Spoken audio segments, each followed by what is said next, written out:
Do you remember where you were and what you were doing on June 15, 2013? Neither do I.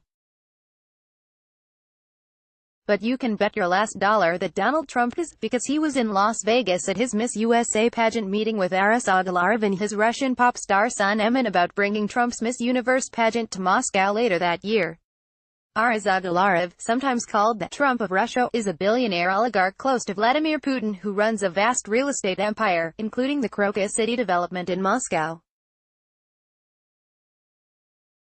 Agalarov agreed to pay Trump more than $10 million for the right to put on the pageant in Crocus City later that year, but his is a name we wouldn't learn of for another 4 years, until July of 2017, when it would be revealed that the Agalarov family was part of the connective tissue behind the infamous meeting in Trump Tower in June of 2016, which put together the top managers of Trump's presidential campaign, Donald Trump Jr., Paul Manafort, and Jared Kushner, with 6 Russians connected to the Russian government who had told Trump's son that they had dirt on Hillary Clinton they wanted to share with the Trump campaign. Donald Trump didn't want us to know in June of 2016, and later in July of 2017, that his son-in-law, and campaign chairman were meeting with Russian nationals, which is why Trump and officials of the Trump campaign lied all the way through the campaign in 2016 that they had any contacts at all with Russians, and it's why Trump himself lied after the Trump Tower meeting was revealed in 2017 when he personally dictated a statement released to the press describing the meeting as an inconsequential discussion about adoption, rather than the discussion about Russian involvement in the Trump campaign that it was. So let's go back to that day in 2013 when Donald Trump first met with the man who would provide a conduit between the Russian government and Trump's campaign. Let's have a look at what Donald Trump and Vladimir Putin were up to before the 2016 presidential campaign was underway, long before Trump himself showed up on anyone's radar. He's one of the Republicans who were beginning to think of running for president. Trump quickly got busy stroking Agalarov's friend, the president of Russia. A few days later, Trump tweeted, "Do you think Putin will be going to the Miss Universe pageant in November in Moscow? If so, will he become my new best friend?" The very next month, while Trump was making his plans to visit Moscow, something called the Internet Research Agency was incorporated in Russia with the Russian government. We had no way of knowing that this took place, of course.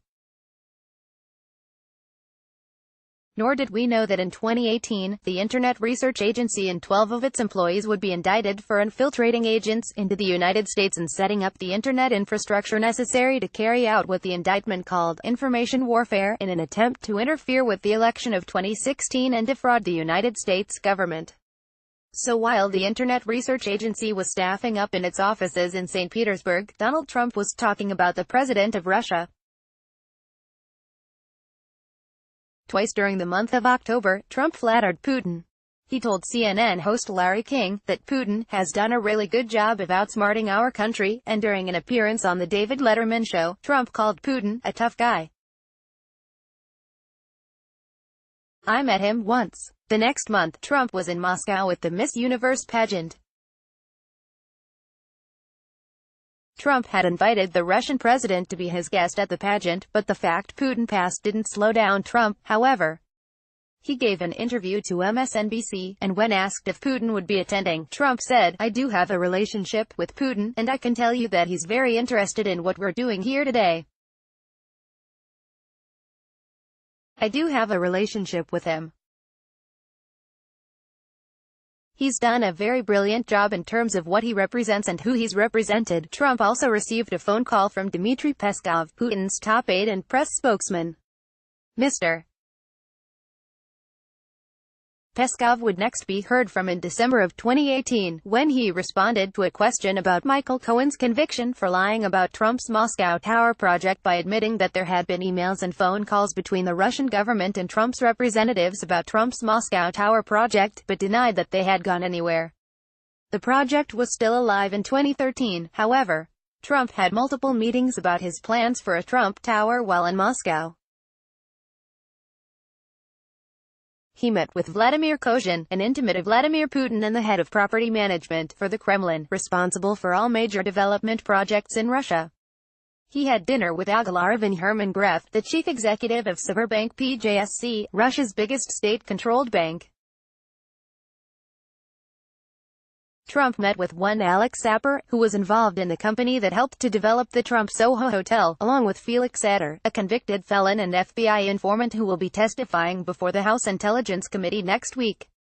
Before leaving Moscow, Trump tweeted his thanks to Aras Agalarov, telling him excitedly, "Trump Tower Moscow is next." That same month, as part of a delegation in Moscow for the National Rifle Association, Republican political operative Paul Erickson made the acquaintance of Maria Butina, a young Russian woman who had been trying to get a visa to attend NRA conventions in the United States for 2 years. After meeting Erickson and spending time with the NRA's delegation, Butina would be granted a visa to attend the next NRA meeting in April of 2014. Butina is currently cooling her heels in a Washington, D.C. jail, having pled guilty to illegally acting as a Russian agent. She is said to be cooperating with Robert Mueller's investigation of the connections between the Trump campaign and the Russian government. Trump wasn't finished bragging about his fabulous relationship with Putin and flattering the Russian president. 3 months later, on February 10, during an interview on Fox and Friends, Trump said, "When I went to Russia with a Miss Universe pageant, Putin, contacted me and was so nice. And, the Russian people were so fantastic to us. I can say this. They're outsmarting us at many turns. They certainly were outsmarting us." As Trump made the rounds of talk shows flattering Putin, the Russian president was moving troops into position along the border with Ukraine and its Crimean Peninsula. A few days after Ukrainian President Viktor Yanukovych was ousted from power and fled to Moscow under Russian protection, Putin sent Russian soldiers wearing unmarked uniforms across the Ukrainian border and into Crimea. Within a few days, they had taken control of Ukrainian territory along the border with Russia and the entirety of Crimea. It was the first incursion into another country and seizure of territory within Europe since World War II. About 2 weeks later, on March 6, Trump was in Maryland for the annual CPAC convention. Trump told the crowd that he had recently returned from holding his Miss Universe pageant in Moscow. "They treated me so great," Trump bragged to the gathering of conservative activists, which only a couple of decades previously would have reacted in horror to any Republican speaking that way about Russia. "Putin even sent me a present, a beautiful present," Trump crowed. The crowd was impressed. That same day, President Barack Obama signed an executive order imposing sanctions on Russia for its invasion of the Ukraine and seizure of Crimea. Among the top-level Russian officials specifically sanctioned was one Vladimir Putin, Putin's head of property management for the Russian government. 3 months previously, Putin had been meeting with Donald Trump in Moscow about his plans to build a Trump Tower in the Russian capital.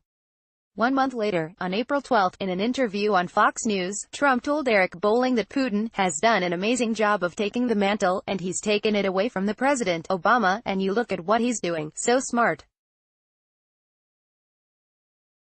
When you see the riots in a country, Crimea, because they're hurting the Russians, okay, we'll go and take it over. You have to give him a lot of credit. When he was asked who is the better leader, Putin or Obama, Trump replied, "It's not any contests. Putin has played Obama like a fiddle," Trump told Bolling. So right after Putin invades a sovereign country and seizes a big piece of it by force, and right after President Obama takes a stand on behalf of the American people against Putin's aggression, Trump is running around blabbing to anyone who will listen what a great leader Putin is, how he's showing up the United States of America and making us look like fools. What in hell do you think was on Trump's mind? If I were to take a big, wild guess, I'd say it was running for president. Back in Moscow, Trump's BFF was staying busy. Apparently on Putin's orders, the Internet Research Agency had formed what it called the Translator Project, which was tasked with interfering and disrupting the U.S. political system. By July, more than 80 employees would be assigned to the project and 2 Russians would be on their way to the United States traveling with visas obtained under false pretenses. They would steal American identities, establish fake Facebook, Twitter, and Instagram accounts, and begin spending tens of thousands of dollars on behalf of Republican candidates in the 2014 midterm elections and eventually Donald Trump when he began running for president a year later.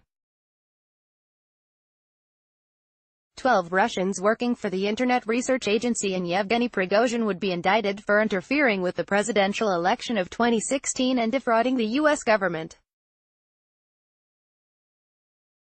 Prigozhin was charged with financing the Internet Research Agency.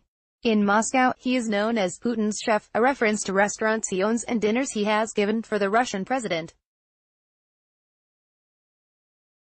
Prigozhin is among those under sanctions imposed by President Obama in retaliation for the annexation of Crimea, ordered by Trump's good friend, Vladimir Putin.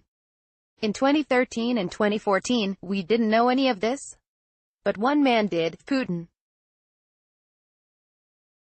And he had his eye on the man who was running around the United States signing his praises, Donald Trump. Next up, more stuff that we didn't know that was going on in 2014 and 2015, and one thing we did know, Trump came down the famous escalators and announced he was a candidate for President of the United States.